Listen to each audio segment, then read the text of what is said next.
Sometimes I wish Ash would make himself easier to find. 24 messages, 13 phone calls, and 1 visit to his flat later. I still have no idea which rock in Luxburn he went off to hide under again. The guy has his own place, but refuses to stay in it. Has his own phone. He doesn't answer any of his calls, or give any indication he's gotten my messages. Most of the time, he'll just show up at my front door. Sometimes in the middle of the night, complaining how uncomfortable it is to sleep at the back of his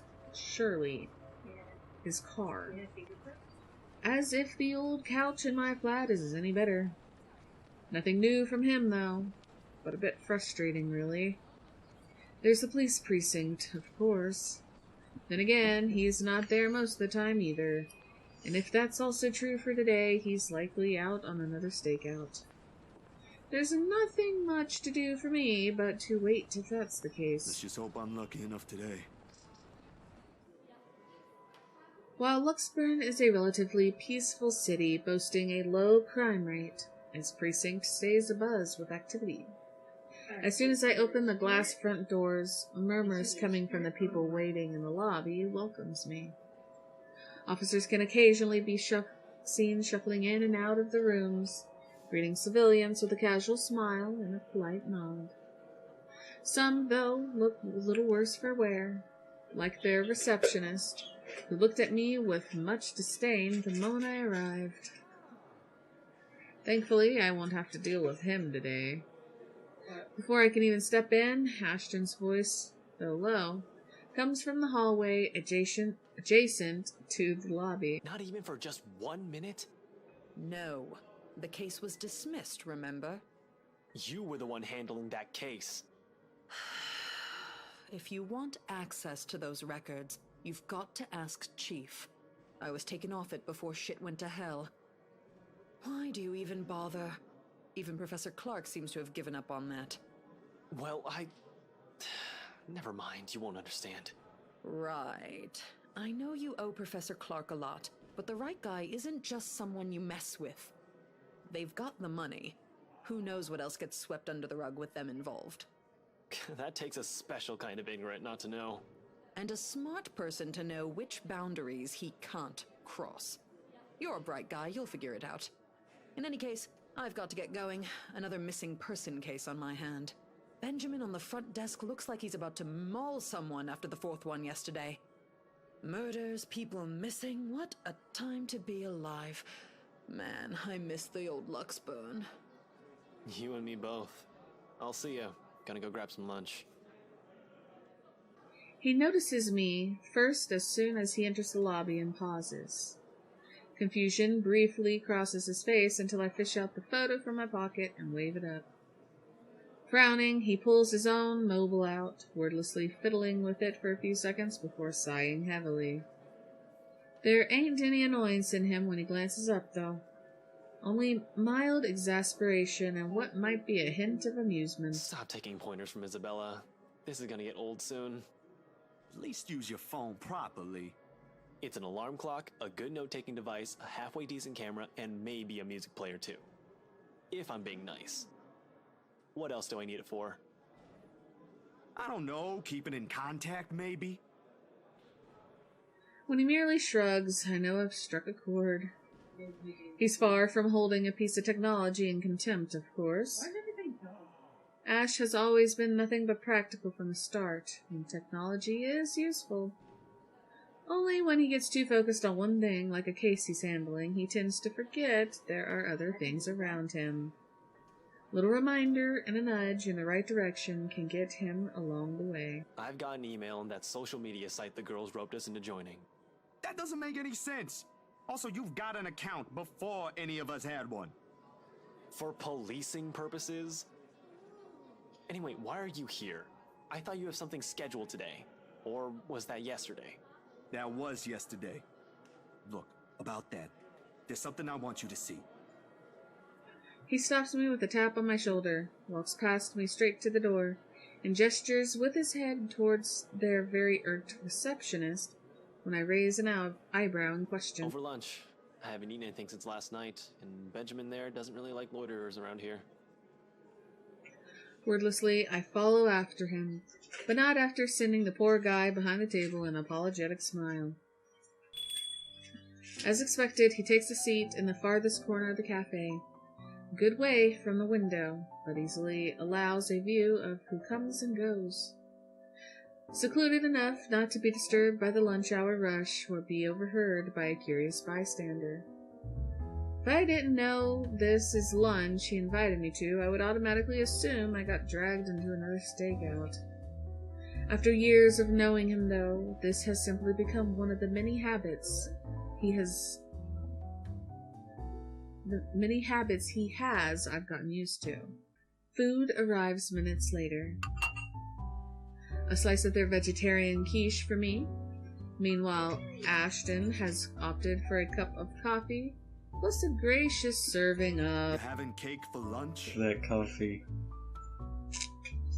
You know, gotta have the Ashton coffee cup. What?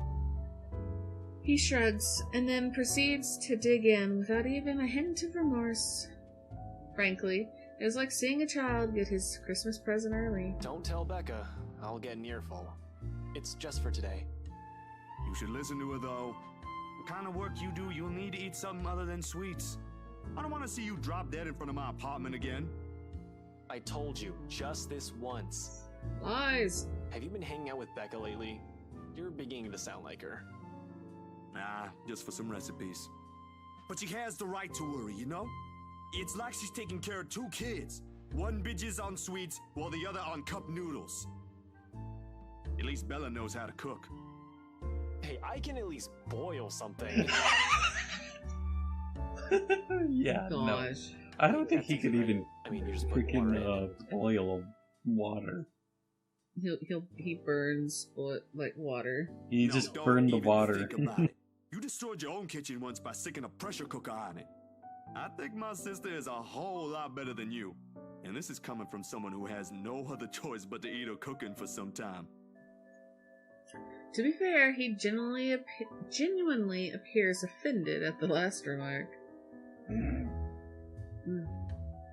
Hate will be too strong of a word to describe how Sis and him usually interact whenever they're in the same room. Though, whatever appropriate word it is, I can say with most certainty that the feeling's mutual for both. Ash thinks she nags too much, while Sis thinks he's a trouble magnet I should stay away from. They're both technically right on their assessments. How's your sister, by the way? Still bullying white guys? What should I say? She's married to one now, or you're the one who started it? She's married to one now. You want that? Is that what you wanted?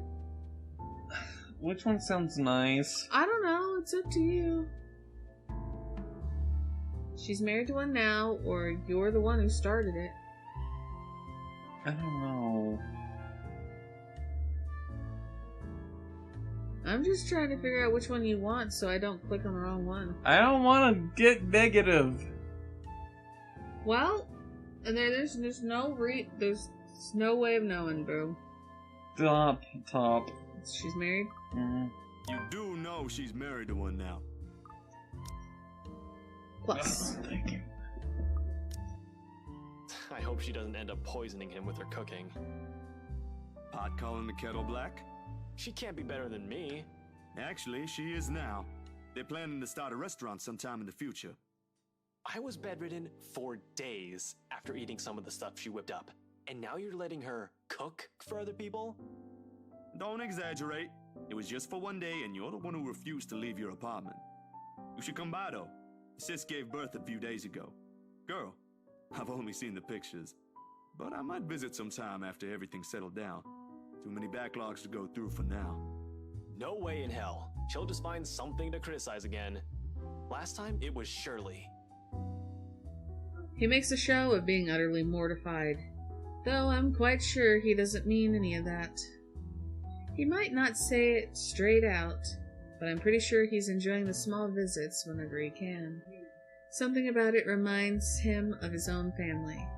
Sort of like making up for the one he never got back after his parents separated. Sore spot, that one topic. One thing he never ever brings up in any conversation. If he can help it. And I've never seen the need to be nosy. There are some wounds you're just not meant to open.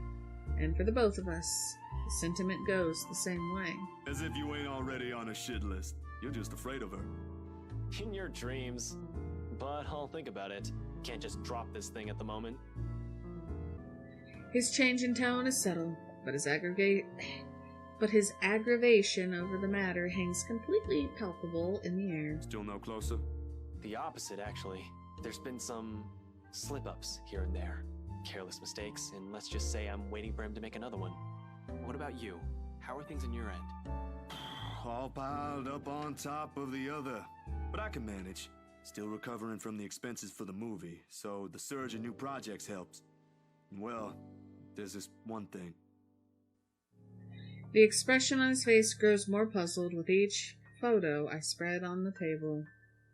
There's about 8 of them, all of it reprints of the same thing. Miss Wright's distorted head on the photos. He takes a minute to go through each, eyeing the prints warily. The furrow on his brow doesn't ease even as he gathers all of it into one pile and sets them in one neat stack in front of me with a heavy sigh. Hana Wright? Yeah. How did you... The locket. She never takes it off. Evan's family heirloom. I won't even think about asking why or how he knows that. If he's investigating them, he'll likely have already dug up every unimaginable dirt on them, including family history. Are you done with your work with them? Yesterday, yeah. It's just a small feature for a magazine. Interviews, photos, standard stuff, nothing big. But see, here's the thing. I don't know how else to put this out there without sounding crazy, but there really is something odd with that place. Remember the letter? He drags in a breath, reaches up his nose and pinches it. Like the action alone will help grant him all the patience in the world to continue this conversation. Please tell me this isn't about that again. No, Ash, you've got to listen this time. I am listening, and I can't believe that just came out of your mouth. These are some blurred out photos, and that letter is just a stupid prank. I expected this from Isabella, not you. You're the photographer here. I don't see any need to get worked up over this. I know what you mean, but will you hear me out first? Ash leans back on a seat and doesn't say anything further. He gestures for me to continue with a wave of his hand, impatience clearly on his face.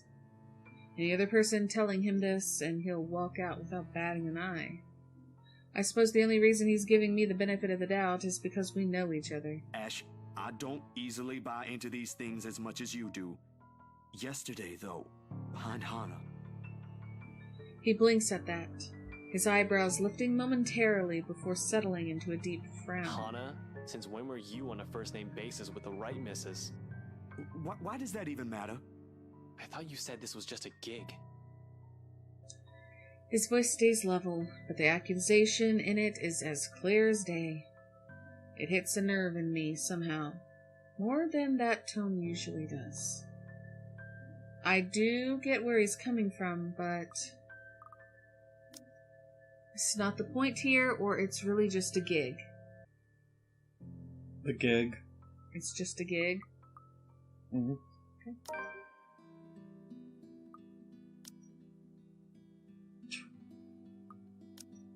Patience can be a tough thing to summon at times. But we didn't get this far as friends if we let our own tempers be the lord of us. Bro, it's really just another freelance work. He eyes me skeptically, the same stare he reserves for people he interrogates. I've been on the receiving end of it before, early in our friendship. Years later, he's already got the unimpressed police look down pat. And there's nothing going on with me and Miss Hana. She was just being friendly. Insisted I call her by her first name. That's all. I wasn't implying any of that. You're not that sort of guy. I know, but let's just get that out of the way. The just-in-case elephant-in-the-room scenario, aight? She's a married woman, Jesus! Not with the image she presents in public. No, but trust me, she ain't any of the things the tabloid writes about her. Like I read any of those. I know you don't, but keep it in mind, will you? Will do. Though I can't promise she'll get off scot-free if she's involved. And with how you're acting, it feels like I'm doing a solid for your girlfriend. Cut that out, will you? And I'm not asking you to. Besides, what's currently going on here is more important. All right, lay it in. God, I thought he was stripping from the topic. Recounting everything takes the better half of our lunch, but he manages to listen through the entire thing without a snide comment. A feat in itself, actually. At the end of it, Ash merely nods, takes out his phone, and excuses himself. Off to a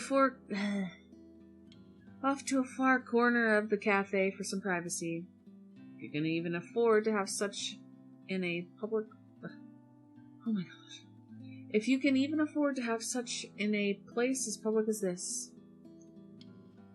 He returns in a little while and hands me a small card. I can't stop you if you're willing to believe in this crap. Give this guy a call. You're better off talking to him than me. He's at the public library now if you want to catch him there. He used to be my professor back in the university. Oh, no, I don't think that's... Go on, I already gave him a heads up. You know I can't help you out, man. He gives my arm a tap and walks off, mumbling about checking back how things are at the precinct. I don't see his face when he leaves, but I know this is his own little way of helping out despite what he doesn't voice out. Of all the places, it never crossed my mind I'll end up wandering into the public library today, considering I rarely ever visited. Somehow, there has always been this kind of disconnect between me and books in general. Sure, some of them held my attention in my youth during the brief times of the day I was left to my own, with nothing to do. I went through the whole of Grand's collection, as a matter of fact. Read all of them twice, or thrice even. But they never did hold it for long. Most of it never even sticked. Especially after I learned it's simply easier to do things myself if I want to learn stuff. This ain't in the plan in the first place. But after Ashton went through trouble to contact the professor, I can't just ignore it. Nothing but quiet greets me inside, though. Not the typical mum one would associate with a library, but one akin to a hush prior to an impending trouble. Or perhaps I'm just overthinking again. I really like to think I'm just thinking too much about this, that this is just the lack of sleep talking. Regardless, apart from a group of students murmuring in a corner somewhere, the place is free of its usual visitors. All while my footsteps echo in a manner unsettling enough to raise the hairs at the back of my neck. Much to my relief, it does not take me long to find him, being the only occupant in this side of the room. Professor Andrew Clark. I've never personally met the man, but Ash has spoken highly of him several times. In fact, he is Ash's go-to guy when something's troubling him with a case. My steps are unsure as I approach. At any rate, he greets me with a warm smile like a grandson he hasn't seen in a long time. Ashton's friend, I take it. Zachary. You'll have to forgive this old man if I don't get your name right. Oh, no, you got it. It's Zach. Zachary Steele, Professor Clark. He gestures at the empty seat across the table while he returns to his books. The next couple of minutes pass in relative silence as he continues to read and take notes from the pile he's accumulated on the table. Maybe I should have taken a book first before heading here. But before I can even get far into that idea, the professor clicks the book shut and sets it on top of the stack next to him. Ashton told me you were hoping to get answers from me. Although I'm not quite sure what I could share, I'll do my best to help. Of course, there are a lot of things I want to ask. How do we get out of this mess? How do we get out of this mess is the first among tens, hundreds of concerns in my head. But in the presence of someone I barely know, the thoughts won't easily form. He is nothing but patient, however, and with enough time to mull over, a question finally forms. Do you believe in the paranormal, Professor? It's supernatural, actually. Don't worry. It's a common mistake to make, but they really are two different things. The other one deals with what we can't explain at the moment, while the other are things we may not have an explanation to. Here. He places a couple of papers in front of me.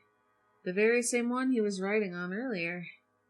A study of Luxburn's supernatural culture in a nutshell. A friend of mine wrote that a few years ago. He took interest in the city after reading about the stories. I have to agree with him here. Even stories dealing with things you don't see with the naked eye can be rife with culture, and this city thrives on it.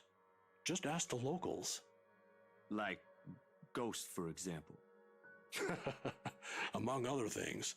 The interpretation has changed over the years, though. Various religions, for example, have their own version. It might not always be a spirit now. It could be a memory, or an imprint, an echo, so to speak. Some are born from curses, even, out of great anger, hatred, or pain. There was this one story. Ah, here it is. Another book. Another book is pulled out from the stack and placed open atop the papers. While he speaks with such passion that it makes me wonder if some part of him believes these to be true. It is interesting, though, even if I'm personally not a fan of such stories. And soon, hours pass without my notice. In the end, it asked for something to be sacrificed in order to destroy whatever anchors the wraith. A sad tale, that one. But the simplest grudge can bring the ugliest, even in the kindest person, with some people none the wiser. Oh, I'm sorry. I just went on. Nah, it's good. Are you familiar with the Ermengarde Mansion, though? Of course. That goes without saying. Who hasn't heard of the local legend? In fact, you aren't the first one to ask me about that recently. Although, word of the mouth is, someone has already bought it. Ah, yeah. The Wright couple. It was a close friend who handled that sale. So I heard. Well, don't think the house being bought by anyone would stop us from talking about it. What is it about the mansion, then? I just want to ask what you think of it, sir. We're going to need more than an afternoon for that, young man. You see, it's the kind that has changed over the years, passed down from one person to the next. Sometimes, it's the Lord William who haunts the place. There are versions where it's the lady of the house, but my favorite, a personal favorite, would have to be the ones that followed after the disappearance of the kind daughter. Well, what about these then? There's a moment of hesitation on my part before I pull out Miss Wright's photos and lay them all in front of him. Unlike Ash, though, the professor inspects each print with great interest. That gives me some hope, at least. When were these taken? Need some advice, Prof? Just the other day. Do you think those are the same? Perhaps. Perhaps not. There were certainly instances when the film would pick up what the human eyes weren't able to see. But then, it could also have been human error. I didn't edit it in any way. You have my word on that, Professor. They all just came out like that. Then, if it is what you're thinking, I'd strongly advise against doing something reckless and further tangling with them. Accounts about them may be riveting to you, but most of it often ends in an unpleasant manner. What about those people in the house? If there is something in there, shouldn't they know? I'm sure they're already familiar with the legends, but... Some people might deserve it, however. Deserve what, sir? All of a sudden, the tenderness in the professor's eyes disappears, his face becoming unreadable.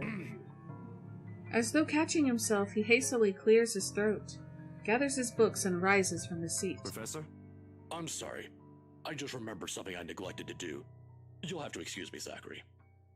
All right. Do you need any help with that? Don't let my looks fool you, son. I can still carry a few hundreds. I've been doing this for years. I'll see you some other time if you have any other questions. Isn't that interesting? Of course. It was nice knowing you, Professor. He doesn't hear it, however. In a few short strides, he's out of the library, leaving me and every piece of this whole mess amidst the oppressive stillness. Despite the answers gleaned, more questions surfaced. If there is even single way out of it. Oh wait. If there is even a single way out of this, I hope we find it soon.